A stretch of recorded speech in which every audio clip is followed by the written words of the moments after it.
Movie की शुरुआत में जंगल के बीच एक शानदार रोड को दिखाते हैं जिसमें मार्टिना नाम की लड़की कार में जा रही होती है। वो अपने फ्रेंड्स यूगो और लूसी के साथ उनके फॉरेस्ट होम जा रही होती है। यूगो और लूसी बुजुर्ग हैं और लगता है वे मार्टिना के कलीग्स हैं। वहाँ का घर और आसपास की जमीन भी उन्हीं की होती है और तीनों जंगल में शिकार करने और हॉलिडे एंजॉय करने आए होते हैं। उन्होंने प्लान किया होता है कि वे रोज एक जानवर का शिकार करेंगे और उसका टेस्टी खाना बनाकर खाएंगे। वहाँ पहुँचते ही लूसी थक जाती है और ह्यूगो से कहती है कि पास के गाँव में एक पब है, चलो वहाँ जाकर 2 पैग मार कर आते हैं। ह्यूगो भी मान जाता है और वे मार्टिना से कहते हैं तुम घर लॉक करके आराम करो, हम सुबह होने तक वापस आ जाएंगे। और ये कहकर वे बाहर चले जाते हैं। अगला दिन सुबह जब वे नहीं लौटते तो मार्टिना उन्हें ढूंढने लगती है। फिर वो पहाड़ों के बीच एक बहुत ही संतरे रास्ते से होकर गाँव की ओर चल रही होती है। ह्यूगो और लूसी का पालतू कुत्ता भी उसके आगे चल रहा होता है। अब अचानक कुत्ता बहुत भौंकने लगता है और वहीं रुक जाता है। मार्टिना आगे चलती है तो किसी चीज से टकराती है और मार्टिना ये देखकर हैरान हो जाती है क्योंकि वहाँ कुछ भी नहीं होता। तो आखिर उसे क्या रोक रहा है? वो हाथ लगाती है तो पता चलता है कि उस स्पॉट पर एक इनविजिबल दीवार है जो आंखों को नहीं दिखती लेकिन बहुत ही मजबूत है। मार्टिना बहुत कोशिश करती है पर ना तो वो उसको तोड़ सकती है और ना ही उसे क्रॉस कर सकती। कुछ देर दम लगाने के बाद वो थक कर बैठ जाती है और थोड़ी देर बाद फिर कोशिश करती है और फिर बैठ जाती है। कुछ घंटे बाद वो घर वापस जाने का फैसला करती है और कुत्ते को साथ लेकर चल देती है। अगले दिन सुबह वो फिर उस रास्ते से चलकर जाती है। कहीं मैं पागल तो नहीं हो गई? शायद वहाँ कोई दीवार ही नहीं है, ये मेरा वहम ही होगा। इस तरह सोचकर वो फिर उस जगह पहुँच जाती है लेकिन अब भी वो उस जगह को क्रॉस नहीं कर पाती। उसे अब जरा डर लगने लगता है। वो फिर से घर लौट रही होती है कि रास्ते में एक बुजुर्ग कपल को देखती है और लगता है वे कुछ काम कर रहे हैं। उन्हें देखकर मार्टिना को तसल्ली होती है और वो हेलो हेलो कहकर उन्हें पुकारती है। जब वो पास पहुंचती है तो वहाँ पर भी उसे कोई इनविजिबल चीज रोक रही होती है। लगता है यहाँ भी एक इनविजिबल दीवार है। इतना ही नहीं, उन दोनों बुजुर्गों को देखकर लगता है कि वे इंसान नहीं पुतले हैं। अब मार्टिना अपने बाइनोकुलर से उन्हें क्लोजअप में देखती है तो उसे लगता है कि वे इंसान ही हैं जो वक्त के किसी पल में रुक गए हैं और वहीं फ्रीज हो गए हैं। मार्टिना सोचती है कि इस इनविजिबल दीवार के उस तरफ सभी लोग मर चुके हैं और इन्हीं दृश्यों के बीच वो उस जंगल में अपने दिन काटने लगती है। रोज की तरह वो एक दिन जंगल में चल रही होती है कि अचानक उसे एक गाय दिखती है। पहले तो मार्टिना डरकर दूर भागती है लेकिन फिर वो अपने अकेलेपन के बारे में सोचकर गाय को भी साथ ले लेती है। लगता है गाय की मैटिंग हो चुकी थी और वो रोज दूध देती है। इससे मार्टिना अपना चाय और कॉफी बना लेती है। बदले में वो गाय के लिए बहुत सारा घास काट कर लाती है और बहुत मेहनत करके उसकी देखभाल करती है।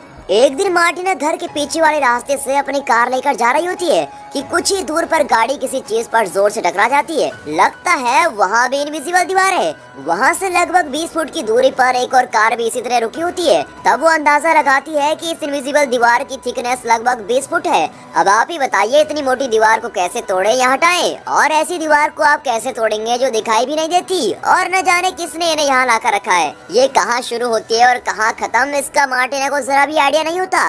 अब इस परिस्थिति में उसे क्रॉस करना तो नामुमकिन है। ये सोचकर वो मायूस हो जाती है और घर लौट आती है।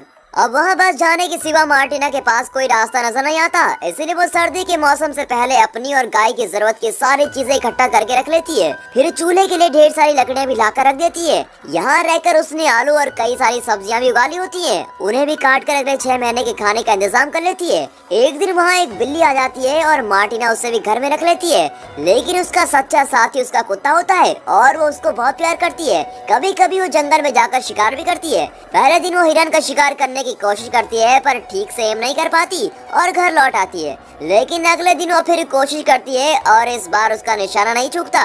मरे हुए हिरन को घर ले आती है, फिर कट करके टेस्टी खाना बनाकर खाती है। अगले दिन फिर वो पहाड़ के ऊपर पहुंचती है। वहाँ सूरज और उसकी रोशनी से रंगा हुआ आसमान देखकर वो प्रकृति की सुंदरता में खो जाती है और वहीं पर सो जाती है। जब वो घर लौटती है तो बिल्ली का बच्चा हुआ होता है और इस तरह उसके दिन हफ्तों में और हफ्ते महीनों में बदल जाते हैं और उसकी जिंदगी जरा आराम से कट रही होती है। एक दिन अचानक तेज तूफान आता है और बर्फ भी गिरने लगती है। बिल्ली का बच्चा बेचारा बीमार होकर मर जाता है और मार्टिना दुखी होकर उसको दफना देती है। वो अपनी रोज की एक्सपीरियंसेस को एक डायरी में लिख रही होती है ताकि वो यहाँ की जिंदगी को भूल न पाए और बाहरी दुनिया से इस तरह कट कर रहते रहते उसे डर लगता है कि कहीं वो पागल न हो जाए। वहाँ एक ही डायरी होती है और उस डायरी के भर जाने तक ही वो लिख सकती है। जब उसकी डायरी भर जाएगी तो ये कहानी भी वहीं पर खत्म हो जाएगी। कुछ ही दिनों में बहुत ही कठिन जाड़े का मौसम आ जाता है। मार्टिना बेचारी अब घर में ही बंद पड़ी रहती है। खाने पीने की सारी चीजें घर पर होती है और वो रोज कुछ न कुछ पकाकर खा लेती है लेकिन वो कहीं बाहर नहीं जाती और सारा दिन घर के अंदर रहती है। इसी बीच गाय का बछड़ा होता है और मार्टिना डिलीवरी में गाय की मदद करती है और बड़ी मुश्किल से बछड़े को बाहर निकालती है। बछड़ा पैदा होता है और मार्टिना उसे भी संभालती है और किसी तरह जाड़े का मौसम बीत जाता है और मार्टिना घर पर ही रहकर तंग आ चुकी थी। अब उसकी डायरी में 25 मई लिखा होता है और मार्टिना लिखती है कि इस जंगल में रहते रहते लगभग 1 साल गुजर चुका है और इस बात की एनिवर्सरी मनाने मैं पहाड़ पर जाने वाली हूँ। फिर वो कुत्ते को लेकर पहाड़ पर जाती है और शाम तक वहाँ का दृश्य निहार रही होती है। जो हो गया सो हो गया, आज से मैं एक नई जिंदगी की शुरुआत करूंगी, ये सोचकर वो घर लौटती है और वो पहले जैसी मायूस नहीं होती और अपनी डायरी देखने लगती है। अब ऋतुओं का चक्र फिर एक बार शुरू होता है। गर्मी, बरसात, बसंत इत्यादि मौसम आते हैं और चले भी जाते हैं। फिर एक बार जाड़ों का मौसम आता है और मार्टिना उसका सामना आसानी से कर लेती है। फिर बसंत ऋतु आती है और तब मार्टिना एक सफेद कौवे को देखती है। वो जरा घबराया हुआ लगता है क्योंकि बाकी काले कौवे उसको भगा रहे थे। उसे देखकर मार्टिना को लगता है कि ये भी मेरी जिंदगी की तरह है, जो कि जंगल में अकेला है और पास की किसी भी चीज से उसका कोई संबंध नहीं। लेकिन फिर भी वो घबराकर भागा नहीं, बल्कि उसने जिंदगी के असली मतलब को समझा और उसे अपनाया। उस कौवे में अपनी सच्चाई को देखकर मार्टिना को उससे हमदर्दी होने लगती है। वो उसे खाना देती है और कुछ दिन यूं ही बीत जाते हैं और मार्टिना धीरे धीरे अपनी पुरानी जिंदगी भूलने लगती है। एक दिन वो अपने कुत्ते के साथ पहाड़ से लौट रही होती है तो उस दृश्य को देखकर उसकी सांसें रुक जाती है।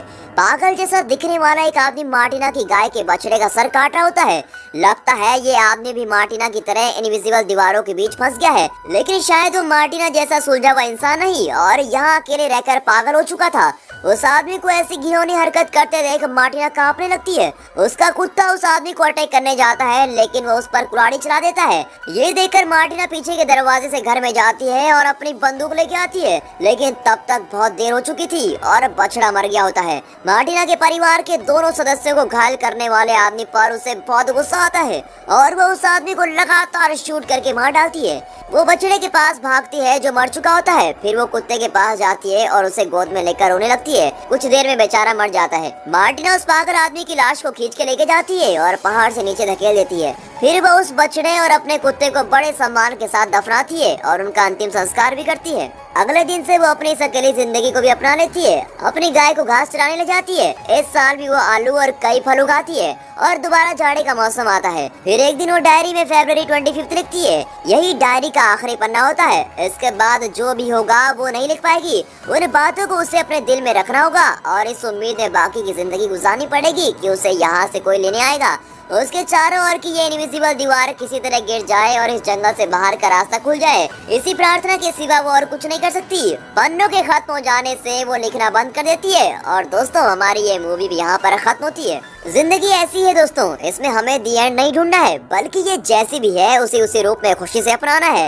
लक्ष्य जरूरी है, लेकिन असली सीख तो हमें रास्ते में मिलती है ना दोस्तों? तो इस बात पर इस वीडियो को एक लाइक और चैनल को सब्सक्राइब जरूर कीजिए और हाँ, साथ ही अपने फ्रेंड सर्कल में इस वीडियो को शेयर जरूर कीजिए। And finally